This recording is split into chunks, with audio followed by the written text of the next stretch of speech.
Combien il y aura de résurrection des morts à la fin des temps? Techniquement, il y en aura 2 en ce qui concerne les saints, c'est-à-dire dans l'Ancien Testament, ceux qui ont cru dans le Dieu d'Israël et à la venue du Messie. Dans le Nouveau Testament, ceux qui ont placé leur confiance en Jésus-Christ. La troisième résurrection, c'est la résurrection de damnation. Tous ceux de l'histoire qui n'ont pas cru dans le Dieu de la Bible, eh bien, seront présentés devant Dieu durant le jugement dernier et ils seront jugés selon leurs œuvres avant d'être jetés pour l'éternité dans le lac de feu. Du coup, c'est quoi cette première résurrection? Eh bien, c'est en fait le jour de l'enlèvement.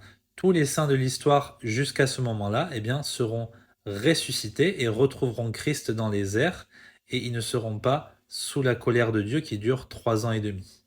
Durant cette colère de Dieu, en fait, il y aura des gens qui auront été convertis et il y aura des gens qui n'auront pas été convertis.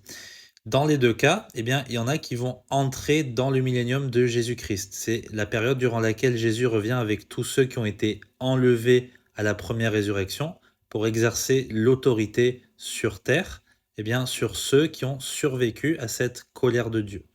Durant ce millénium, eh bien, il y aura des gens qui vont devoir se convertir et ils vont un jour mourir, comme tout le monde, et il faudra aussi un jour qu'ils soient ressuscités et héritent de la vie éternelle.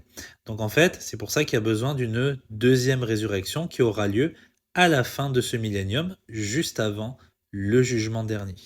Que Dieu vous bénisse.